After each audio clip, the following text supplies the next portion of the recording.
Friends, welcome to Mala's Tamil kitchen. இந்த வீடியோவில் சுவையான ப்ரான் குழம்பு எப்படி செய்யறதுன்னு பார்க்கலாம் வாங்க. இந்த குழம்புல கத்திரிக்காய், முருங்கைக்காய், உருளைக்கிழங்கு இதெல்லாம் சேர்த்து செஞ்சு காட்ட போகிறேன். ரொம்ப டேஸ்ட்டாக இருக்கும் இந்த குழம்பு. இது செய்ய ஒரு மண் சட்டியை சூடு பண்ணி அதில் 3 டேபிள் ஸ்பூன் எண்ணெய் எடுத்துக்கிறேன். எண்ணெய் நல்லா காஞ்சப்புறம் இதில் 1/4 டீஸ்பூன் அளவு சோம்பு சேர்த்து தாளிச்சிக்கலாம்.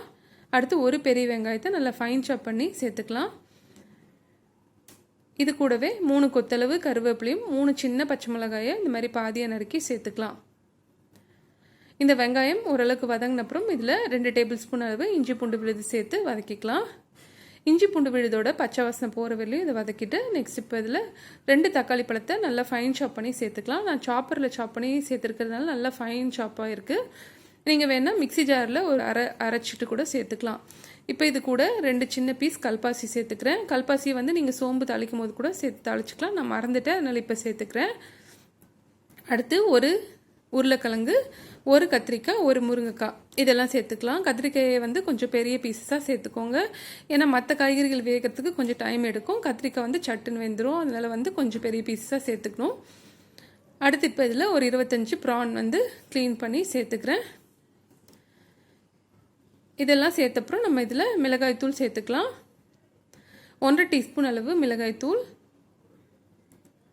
1/2 டீஸ்பூன் அளவு தனியாத்தூள், ஒரு 1/2 டீஸ்பூன் அளவு மஞ்சள் தூள் இதெல்லாம் சேர்த்துக்கலாம். இப்போ இந்த காய்கறி அப்புறம் ப்ரான்ஸ்க்கு தேவையான உப்பு மட்டும் சேர்த்துக்கலாம். 1 ஸ்பூன் அளவு கல்லுப்பு சேர்த்துக்கிறேன். இப்போ இதில் ஒரு 1/2 கப் அளவு தண்ணீர் சேர்த்துட்டு இதெல்லாத்தையும் நல்லா மிக்ஸ் பண்ணிவிட்டு மூடி போட்டு ஒரு 7 நிமிஷம் வந்து மிதமான தீயில வேக வச்சுக்கலாம். இப்போ இந்த காய்கறி ப்ரான்ஸ் எல்லாம் வந்து நல்லா குக் ஆகட்டும். ஒரு 7 நிமிஷம் கழித்து நம்ம இதை ஓப்பன் பண்ணி செக் பண்ணிக்கலாம். நெக்ஸ்ட் இப்போ ஒரு மிக்சி ஜாரில் ஒரு 1/4 மூடி தேங்காய் சில்லு எடுத்திருக்கேன். அது கூட 3 கிராம்பும் 2 சின்ன பீஸ் பட்டையும் சேர்த்துக்கிறேன். நெக்ஸ்ட்டு ஒரு 1/2 டீஸ்பூன் அளவு ஜீரகமும், 1 டீஸ்பூன் அளவு சோம்பு, 1/2 டீஸ்பூன் அளவு மிளகு இதெல்லாம் சேர்த்து நல்லா மையாக அரைச்சி எடுத்துக்கலாம். இப்போ இந்த ப்ரான்ஸ் நல்லா குக் ஆகிருக்கு. முருங்கைக்காயும் 3/4 பங்கு வந்து நல்லா குக் ஆகிருக்கு. இது கூட நம்ம அரைச்சி வச்சுருக்க இந்த தேங்காய் பேஸ்ட்டை சேர்த்துக்கலாம். கூடவே இன்னும் கொஞ்சம் தண்ணியும் சேர்த்து நம்ம இந்த குழம்பை நல்லா டைல்யூட் பண்ணிக்கலாம். இப்போ இந்த குழம்பு வந்து ஒரு 5லேருந்து 7 நிமிஷம் மிதமான தீயில வந்து குக் பண்ணோன்னா நமக்கு வந்து நல்லா மிச்சம் இருக்க காய்கறியும் நல்லா வெந்துடும். மூடி போட்டு நம்ம சிம்லேயே வந்து வச்சு இது குக் பண்ணிக்கலாம். இப்போ இந்த குழம்புக்கு இன்னும் கொஞ்சம் உப்பு தேவைப்படுது, அதையும் சேர்த்து கொதிக்க விடலாம்.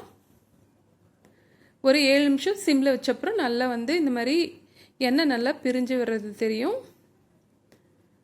நம்ம முருங்கைக்காயும் நல்லா வெந்திருக்கும். அவ்வளோதான், சுவையான ப்ரான் குழம்பு ரெடி ஆயிடுச்சு. ஒயிட் ரைஸோடு சர்வ் பண்ணிங்கன்னா ரொம்ப அட்டகாசமாக இருக்கும். நீங்களும் இந்த ரெசிபியை உங்கள் வீட்டில் ட்ரை பண்ணி பாருங்கள். கடைசியாக கொஞ்சமாக கொத்தமல்லி சேர்த்து நம்ம இறக்கிட்டோன்னா ரெடி ஆகிடும். இந்த ரெசிபி உங்களுக்கு பிடிச்சிருந்தா மறக்காமல் மாலாஸ் தமிழ் கிச்சன் சேனலை சப்ஸ்கிரைப் பண்ணிக்கோங்க. கூடவே பக்கத்தில் இருக்க அந்த பெல் ஐக்கானையும் ப்ரெஸ் பண்ணுங்கள். வேற ஒரு யூஸ்ஃபுல் அண்ட் இன்ட்ரெஸ்டிங்கான வீடியோவில் உங்களை சந்திக்கிறேன். தேங்க்யூ ஃபார் வாட்சிங்.